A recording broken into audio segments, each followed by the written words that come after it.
السلام علیکم سر۔ وعلیکم السلام۔ سر جیسا کہ ابھی ریسنٹلی دبئی میں ہیوی رین فال ہوا ہے، تو بہت لوگوں کا کہنا ہے کہ وہاں ابھی نیو ٹیمپل اسٹیبلشڈ ہوا ہے، اس لیے وہ اللہ ڈرانے کے لیے اپنی نشانیاں بھیج رہے ہیں۔ پھر بھی لوگ اس سے ڈر کہاں رہے ہیں؟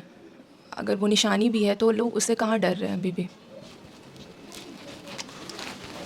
تو آپ کے سوال میں دو باتیں ہیں۔ ایک تو یہ ہے کہ دبئی میں جو ابھی اسٹارم، طوفان اور زبردست بارش ہوئی ہے، جس میں دبئی کے بارے میں کہا جاتا ہے دبئی سبمرجڈ، یعنی دبئی ڈوب گئی،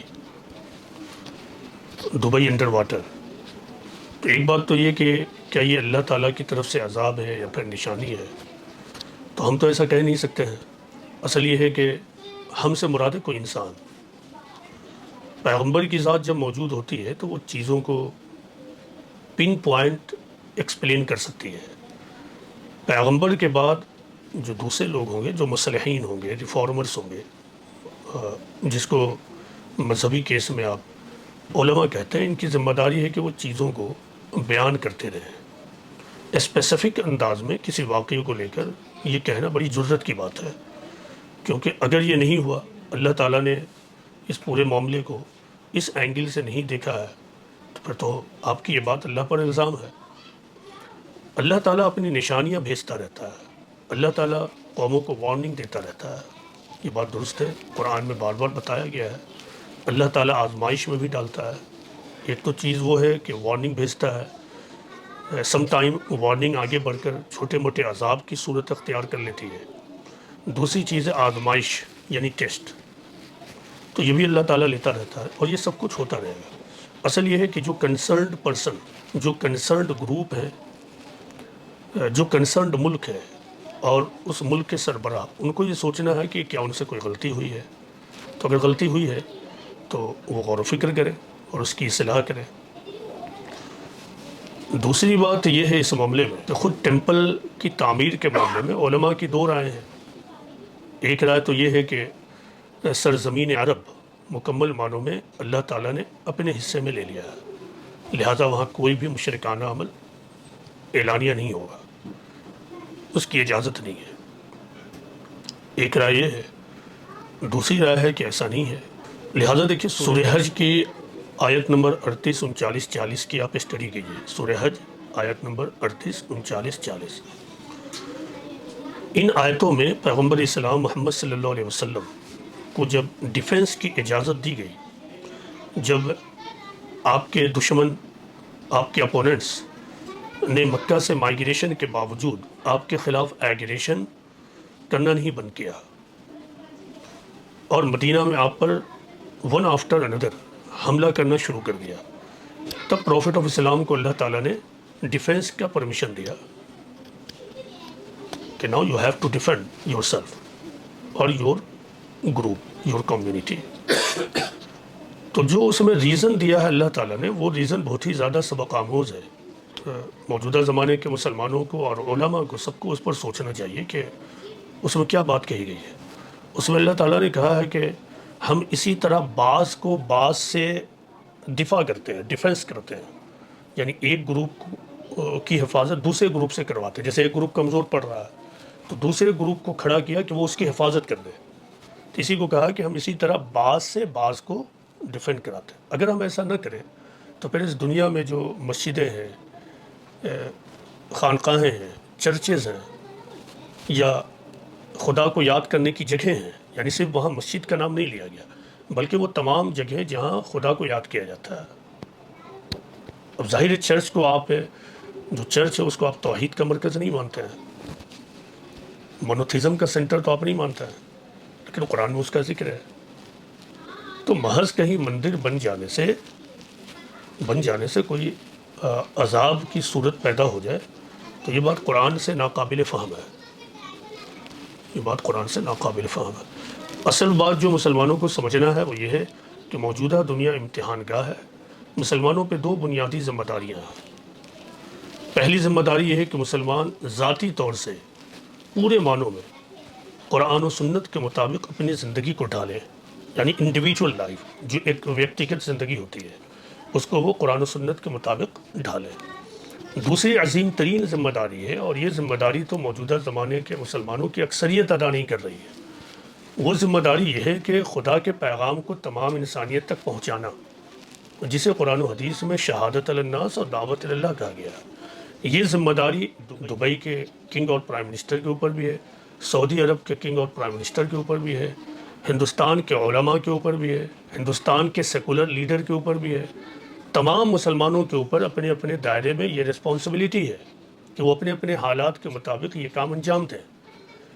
اب یہ کام جب انجام دینے کے لیے کوئی کھڑا ہوگا تو اس کے کچھ تقاضے ہیں، کچھ اس کے پری ریکویزٹس ہیں، یعنی ابتدائی شرائط۔ کوئی کام جب آپ کرنے کے لیے اٹھتی ہیں تو اس کے لیے کچھ کنڈیشنز ہوتے ہیں نا، کہ وہ چیز پہلے آپ کریں، اس زمین پر آپ کو وہ کھڑے ہو کر کرنا ہے۔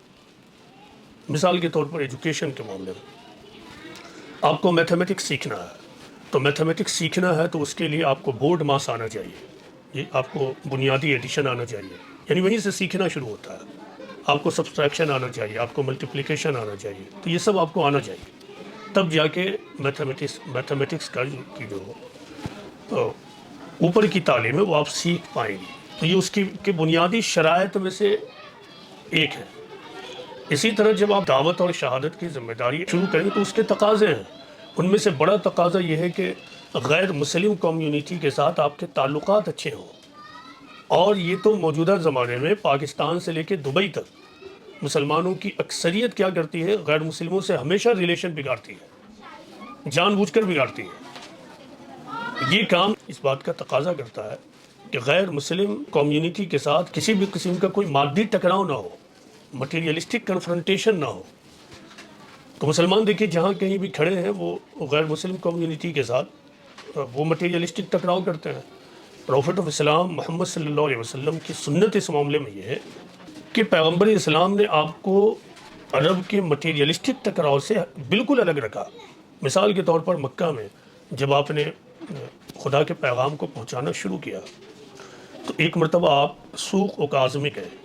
حج کے زمانے میں عرب کے تمام لیڈرز، عرب کے سراؤنڈنگ کے تمام ٹرائبز اور اس کے لیڈرز بیت اللہ پہنچتے تھے تاکہ وہ اپنے اپنے طریقے کے مطابق عبادت کریں۔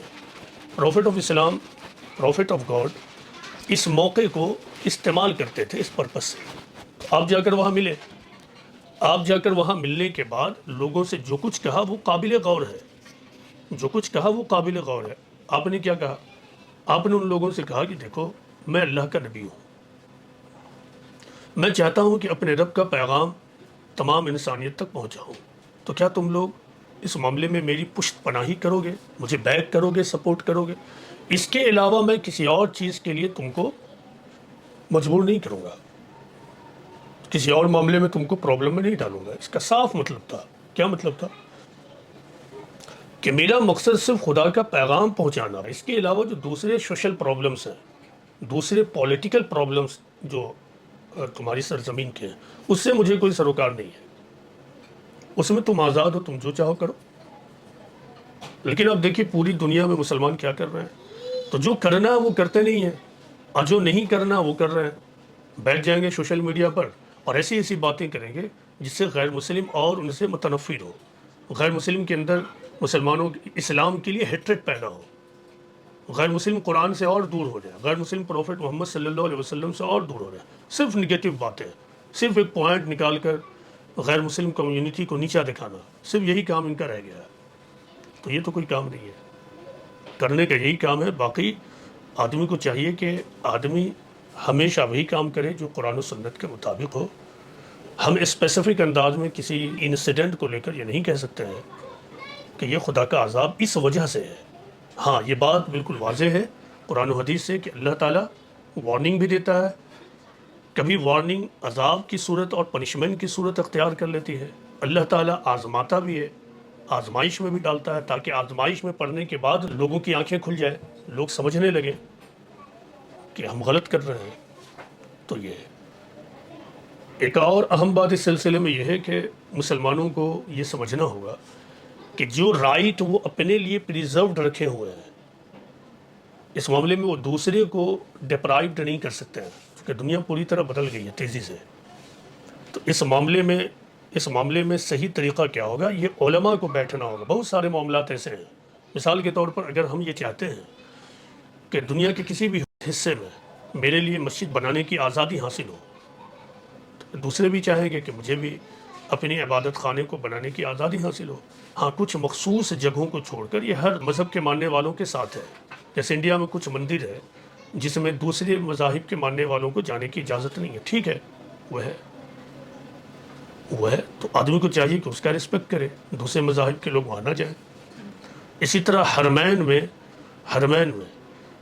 جو لوگ شرک کرتے ہیں، جو ایک سے زیادہ ایشور کو پوجنے والے لوگ ہیں، ان کا داخلہ پروہیبٹڈ ہے، وہ وہاں داخل نہیں ہو سکتا ہے۔ وہ اس لیے تاکہ ایک خدا کے ماننے کی جو علامت ہے، سمبل ہے، وہ پوری طرح پاک صاف رہے، اس معاملے میں کوئی ملاوٹ نہ ہو، تو یہ ٹھیک ہے۔